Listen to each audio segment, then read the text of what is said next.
Why does it feel like the moment you decide to trust God fully is the exact moment everything starts to fall apart?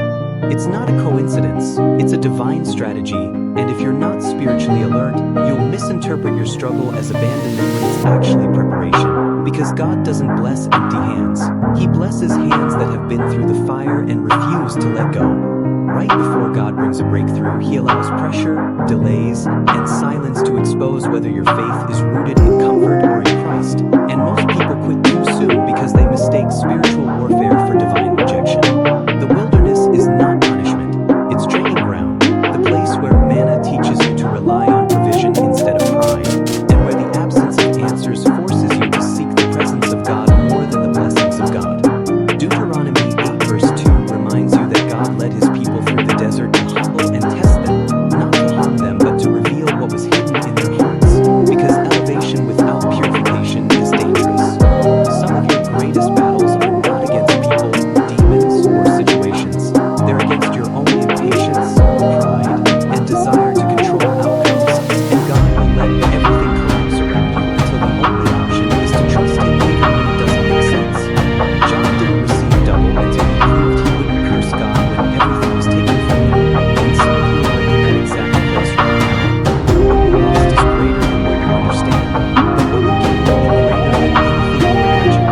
The struggle isn't a sign that God forgot you, it's a sign that heaven is close to releasing something that hell has been trying to block, and the tension you feel is spiritual resistance pushing against divine momentum. Just like Joseph was thrown into a pit before a palace, or like Jesus endured Gethsemane before resurrection, you must go through the pressure before you're trusted with power, because character is forged in hardship, not in ease.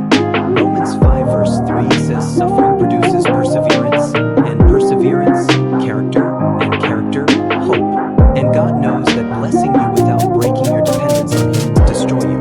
That's why some doors didn't open when you prayed, some people walked away even though you loved them, and some plans failed after you fasted, because God was answering your prayer for destiny, not your desire for comfort. So if you're tired, confused, or on the verge of giving up, this is your confirmation. The pain is a sign you're pregnant with purpose, and right before birth is when the contractions are most intense. Don't interpret silence as absence, and don't confuse delay with denial. What's coming requires strength you didn't know you needed, and God is stretching your capacity so you won't drop the blessing when it comes. This is the hidden side of favor. It looks like frustration, loneliness, loss, but it leads to power, clarity, and peace that the world can't steal. God isn't punishing you, He's preparing you, and your struggle is not in vain. Now stand firm, worship and pray, and walk like you already hold it with promise, because the blessing isn't just on the other side, it's being built in you right now.